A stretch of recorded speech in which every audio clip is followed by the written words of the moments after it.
dhugaa rabbi jechuun bakka innillee anas waraaba jira waan ta'eef akkasii of gadhiisee fataa jee dhaabbaddu si galee innillee wanni dhagee kootiis maan cufatin cufachuu qabdaa ture iyyuu barsila ni bareeddi osoo cufamtellee bakka obboleessa kiyya argatee jira dhugaa obboleessa kiyya garuu karaa biraa deemuu dhabuu keessatti hedduun gammada beekama obboleessa kiyya mana keenya qofa seenuu qofatti hin gammada mata eenyu ijaartiin obboleessa akkanatti Gombitii boontuu gaaddisa odaa jala dhabbatu argeetii taa'ee hundaa jala onne gorra suuraa ammeechi jaalala wayaa aadaa uffatee gaaddisa odaa jala dhabbatu argeetii taa'ee hundaa jala onne gorra suuraa ammeechi jaalala.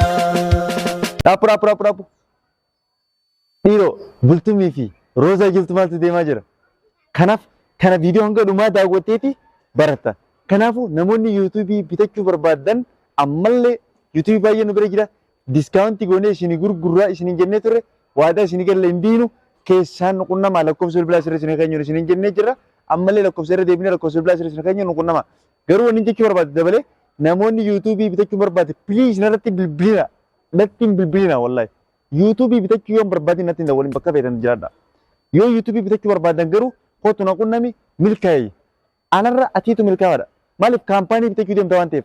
Kanaafuu abbaa chaayinalaa ta'e siin jaa parsantaa 70 qofaan 30 irraa si dhiise jedhe deebi'eetiin 40 irraa si dhiise parsantaa 60 qofaan kootu abbaa chaayinalaa ta'e siin jaa viidiyoo karaa iska viidiyoo waliin adeemnu. Let's go. Amma yeebisaan camal goote pilis na dhiisa maaliif ijoolleen ijaan nama guddatti amma wasoo hin dhaabbachuu illee sodaachaa jiran fiiguudhaaf. Assalaamu alaykum wa rahmatullahi wa barakatuhu hordoftoota fi kabajamtoota keenya hundi keessanii akkam nagaa qabdanii jirtu isin jira akkasuma warri amantii biraallee ashama harka fuunee isin jecha hadhallee deebineetiin dhufneetiin jirra hadda mootii waan ajaa'ibaa takka qabadee isin dhufe wanti kun maal jechuun keessaniin oolamu bultuun TV irratti argameetiin jira garuu viidiyoon kunillee kam isaati sarpiraayiz isa godhuuf hin deema. Akkuma argitanitti dheengaddamu yoomsaa viidiyoo micaa obboleessisaa san jechuudha. Micaan dhugaa baay'ee bareedaallee kan dhugaa osoo hime hin xiqqaate malee xiqqishu hin xiqqaate. Micaan ammoo dhugumaaf ta'a bataam itti sirraa naqabee jira si jaalladheetiin hin jira roozaa si fuudhuun qaba. Minaamin jee bakka micaan akkuma wayii goggorata kama dhugaa jechuudha. Mi'a nama haala kanaanii deemee ilmoo xiqqootti gaafa gaddeebi'u akkamiin ta'a jedheetiin yaada isinii galee.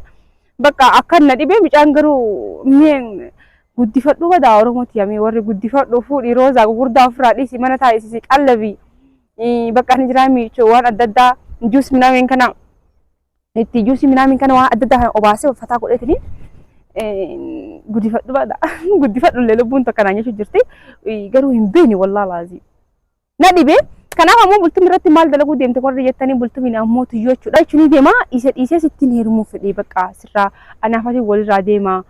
Sitti yoo heerume irra wayyaadha malee isatti isaan irraa dhiisim naamin jaanii micaan ammoo dhugumaan jaalalaan baay'ee takka qabamee waan jiruuf rabbiin kee haa godhu innuma laalla yoo guddifadhu illee naan jettan Oromoon guddifadhaa hona jalaa gaafa guddate naalaa micaan kun naalaa biyyaa bahee yoo naalaa deeme jedheeti kanaafuu bultum hanga dhufutti walitti deebina isiniin jedha kaameraa kana cufnee walitti deebina assalaamu alaykum warahmatullahi wabarakatuh.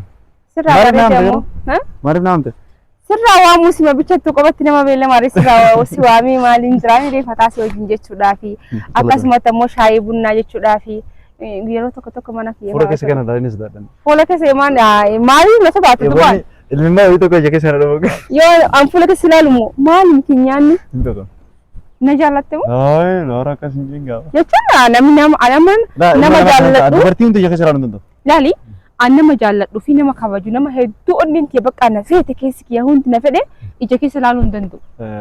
Kaza mana laaltaneen nama akkasisan wallaa dhugaa rabbi dubbachuuf ija keessa ilaaluu na ulfaata si galee nama baay'ee jaalladhu. Sina jaalladhu. Kaza jakasika an dhugaa rabbi adda wanti an si waamiif waan biraatiif miti.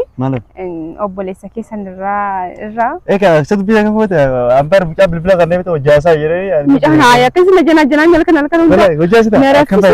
Ada waan kishu algar itu kalau bilbila roza ije kisa slalom fada video dah. Hari buca nak ketikatan juru buca wah betul sebenarnya. Antara dia. Atekan betul jana. Buca ber roza sudah kalau meeting jera bakal. Karena timbar. Abna manjana jantu dhugaa rabbi dubbachuu micaan sitti hin baane garuu obboleessa keetii garuu sitti hin baane. Natti hin baane. Bexaam itti micaan janjana sirriitti beeka malee takkaa dhiirummaa na jana jantu takka keessaa isaa harkee hin beeku malee. Sitee coosite. Jechuun bakka daa'ima ta'e kan micaan ni bareedallee garuu daa'ima ta'e kan. Kanaafuu amma aruusa keessan goona gaatti yaaddee jirtan fakkaata. Nitti yaada garuu aruusni kiyyaafan kee hafee osoo ka isaa hafee kiyyaafan kee ta'e baay'ee bareedaa ture. Maal jechuudha? Jechuun osoo anaafatti wal fuune bexaam inni tola. Maaliif micaalli daa'ima waan ta'eef. Waan akkanaa tana taphate. Dhugaa rabbi. La Rosa maal beeta? Namni kun obboleessa kiyya. Dhageessa? Obboleessa kiyya. Dubartii obboleessa kiyya nin jaaladha naan jee takka dhiisi. Dubartii saahibni kiyya nin jaaladha naan jee'u takka dubbisuu miti sila jaalalaa na gaafachuu miti deebi'een bilbileeffan. Maaliif yoo dhimma isaatiif sin dawwalin ani. Normal no. Erga ho'i isin jaalanne ho'i jaaladha normalidha. Maal rakkoo qaba? Akka sin jaamu nasi akka tin jaalanne sin beekan. Animo eenyuun? Akka tin jaalanne hin beekan. Sin jaaladhaan haa an baay'is jaaladha malee baay'is jaaladha baay'is kabaja kanaafuyyuu isa san dhiisee garuu jechuun sagalee maaliin na ol kaasaa sila namni dhugaa hin jiru.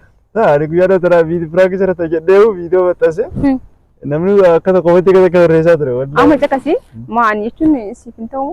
La akkasiin osoo hin jenne amma akkasitti hin teemnu qaba. Roozaa jechuun na bira nama qaaliidha. Bakka guddaa na biraa qabda.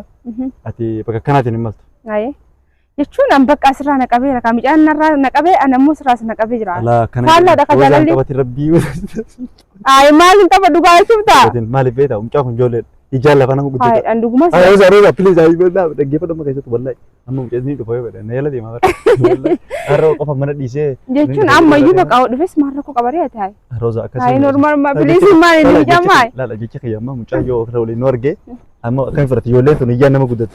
Obboleessa kiyyallee ta'u amma akkamitti dubartiin inni jaaladha itti naagee jeen akkatti yaadu gara ni beekta. Normalidha dhugaa. Roza jechuun bakka ani bakka taphatiin gaa prank ta'uu jirta wallahi. Prank. Garuu kaamera uno. Oh te wala kaamera. Kaamera. Prank tergarta. Kan maal La garuu waraabuu jirta prank dama wallahi jechuun maal sodaachisi yaa normal no. Kaamera viidiyoonis waraabamu normalidha akkan sin jedhaa jiru ni dhagaasnis haa ta'e maal garuu ala jecha kiyya prank ta'us rakkoon qabu hanga suma bakka si mijaa'e dhumate prank deemee jaa. Prank miti dhugumaan abbaan fedhillee arguu viidiyoon laa waraabamu dhugumaanis jaaladha dhugumaanis kabaja si dhabuun si galee an dhugaan prank illee miti an dhugaan si jaaladha si kabaja kanaafuu bakka ni jiraa miti an dhugaa rabbi sin jaan dhugaa rabbi. Jechuun bakka innillee anas waraaba jira waan ta'eef akkasii of gadhiisee fataa jee dhaabbaddu si galee innillee wanni dhagee kootiis maan cufatin cufachuu qabdaa ture iyyuu barsila ni bareeddii osoo cufamtellee. Bakka obboleessa kiyya argatee jira dhugaa. Obboleessa kiyya garuu karaa biraa deemuu dhabuu keessatti hedduun gammada beekama. Obboleessa kiyya mana keenya qofa seenuu qofatti hin gammada. Eenyu? Ijaartiin obboleessa akkanatti wanni nama cufuun. Jechi kiyya laala ammaaf rakkoon qabu. Sumatti inni si ilaala jechuun yoo akkanatti booda kunuunsi maatuma keenya kunuunsite miidha bakka haaraa bilisa qalaan. Maalidha? Maali? Viidiyoon haa jiraatu kan normaali namarra qabu. Amma eebbisaa mucaa maal goote filis na dhiisa maaliif ijoolleen ijaan nama guddatti amma wasoo hin dhaabbachuullee sodaachaa jiran fiiguudhaaf deema. Maaliif deema? Mucaa yoo kana waliin nu arge tokko fara deemee galee ummaa biyya nama himata abbaa kiyya nama himata. Normaali haadhaaf abbaa kiyya sodaadhaan. Dhugaa? Qarfuudha wallahi sodaadhaan. Dhugaa rabbi jechuun bakka dhugumaa sin jechuu jira mucaa bakka daa'ima akkamiin godhuu danda'a mucaan hin guddisaa bana bishaan sana keessatti guddisaa nama abaaboo bishaan naqee bara amma inni daa'ima ganaa lafaa ol dhufu jira bara. Bakka inni guddifata. Umriin kee inni deemaa baran hayi. Umriin kee deemaa anaaf inni walitti dhufnu umriidhaan akka deemta wallahi duba deemuun barbaadu kan ani umrii kiyaan deemuu barbaada malee duba deemuun barbaadu maaltu duba na deebise. Bakka duba maal goon? Bakka nafuu wal fuuna naafati. Hai maal re? Viidiyoon turis gadi hin dhiifamu Roozii. Viidiyoon normaalidha seenaan nu haa ta'ettu gaafa ilmoo harkanne ilaalla. Gaafa anafatti anafatti. Maaliif salphata gaafa anafatti viidiyoo harkanne? Sagalee suuta maal? Sagalee. Maaliif sagalee namni dhaga'u hin jiru? Mucaan dhufu maa sodaachisaati? Mucaan maal sodaachisa marraba qaba? Yaa obboleessa kiyyaa bara. Obboleessa kiyyaa onneen irraa caba mucaa. Fakkeenyaaf narraa rakkata narraa miidhama. Obboleessa kiyyaa ilma haadha kiyyaati. Obboleessi guddaan abbaan akkabbatti yaadaaf. Waan inni argatu hunda lubbuutii tana dabarsee kan nuti yaadii godha malee waan inni qabu waan inni argatu. Gowwaadha deemni ittiin gaasaniiti gowwaadhaati qara.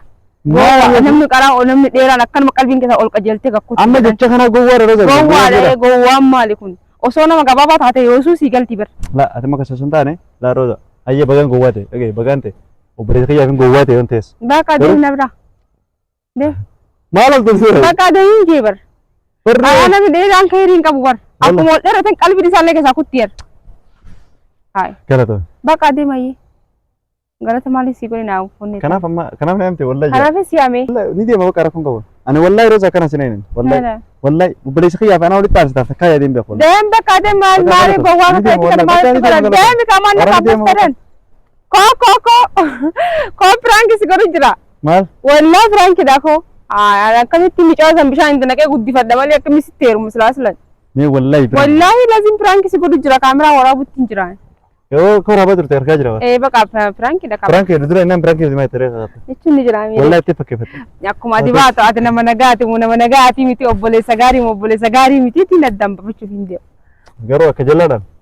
Naataati jirta. Tokko barattoota akkam jaabeeta?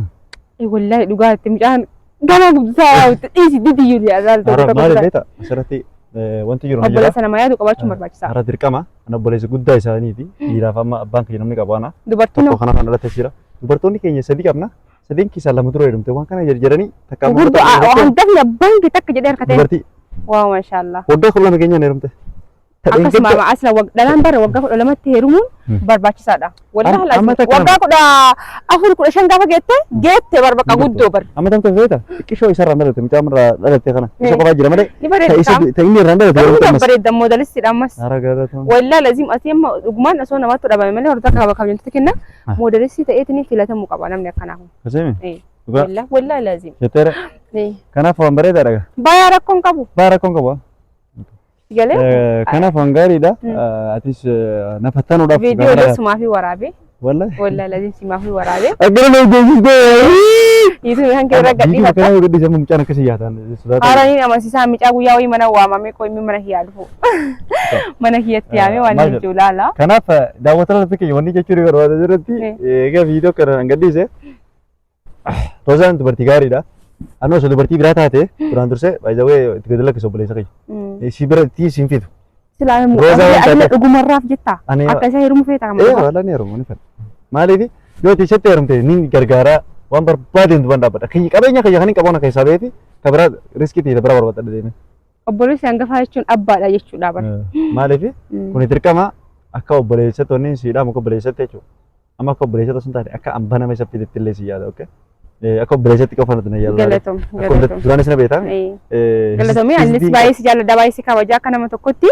Kanaafuu hordaa kabajamtoota keenya akkuma argitanitti obboleessa akkana qabaachuun bareeda. Ani illee obboleessi isaallee akkas naan jechuun jira yoo dhugumaan akka ta'u taate guddifadhu illee warri naan jettan niin guddifadha. Mucaan garuu daa'ima ammoo baraan kophee takka godhadhee irra caalee malee mucaa alatti isan na caala. Wallahi lazim isan na caala hojjaadhaani. Garuu daa'imummaan ni beeksisti ka. Mucaan jabaadha. Ati wanni goota ka? Bakka hundatti ni barsiista. Nara loltuuni. Maal jechuudha taa'ee loltuuni bakka hundatti hin daddarbitu. Okay suuta. Jechuun ani amma nama guddifadhu inni ulfaata ka amma. Jecha keessa suuta daddarbitu. Fakkeenyaaf anawwete anaa si daddarba. Anawwete anaa si daddarba. Na daddarbuu hin dandeessu waan ta'eef lafee jabaadha beektaa. Kanaaf inni illee garuu akka kiyya jedhee yaada. Garuu xiqqishoo nan gahu xiqqishoo ijoolleedha. Amata 13 amma 13 irra jira. Mataan daa'ima bara. Ijoolleedha. Kanaaf ijoollee amata 13. Ay maali yoo ijoollee kutisee deemee Joo Jarman jirtu Nasraa jirtu yaadadde. Ijoollee ndooma sa Nasraa heerume fuudhee heerumtee. La Nasraa ittiin dhiisu wallahi. Maal kan agartee beete wallahi ittiin dhiisu. Maalaaf? Siya kanneen jira bakka afur dhammati. Fakkaashaan fudhadeetiin hin jira. Rabbiin na guddisu akkuma argitanitti bakka kanaafuu ordaa kabajamtoota kennaa viidiyoo biraatti walitti deebinutti assalaamu alaykum warahmatullahi wabarakatuh. Fixee jirti. Roozaaf fixee isii eegala isii xumure waan hin juusin qabu. Kanaafuu Roozaan gaa eega isii xumure isii gee isii xumure wanni isii dhaamuu barbaadu garuu Rooza jabaadhu sin jedha waan bira. Ayyeen guddifadha bakka. Guddifadhu. Harma go'ee. Harma luugee jira. Humna gayyaa. Luugee fixee jira. Harma garuu bakka biratti miidhaan harma.